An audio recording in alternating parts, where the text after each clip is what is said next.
భారతదేశంలో ఉంటూ భారత్ మాతకి జై అంటే అదో పెద్ద నేరం. ఎందుకు తెలుసా? ఇది చూడండి.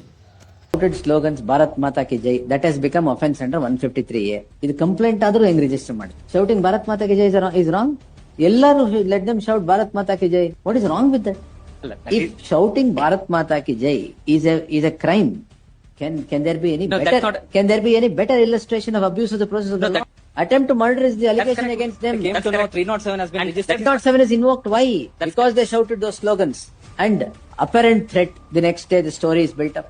Sir, we are living in a society with harmony. That's correct. Why all this? Not necessary. Police should not generate these things by registering. కర్ణాటకలోని కాంగ్రెస్ ప్రభుత్వం సెక్షన్ 153A ప్రకారం భారత్ మాతకి జై అంటే కఠినమైన శిక్షలు పడతాయి. ఇదెందుకులే అనుకుంటే మన పక్క రాష్ట్రంలో తెలంగాణలో కూడా ఈ చట్టాన్ని అమలు పరుస్తామని చెప్తున్నారు. ఇతర మతాలను కించపరిచే విధంగా, ఇతర మతస్థులను తక్కువ చేసే విధంగా మాట్లాడితే శిక్షించే విధంగా చట్టాన్ని సవరించిండ్రు.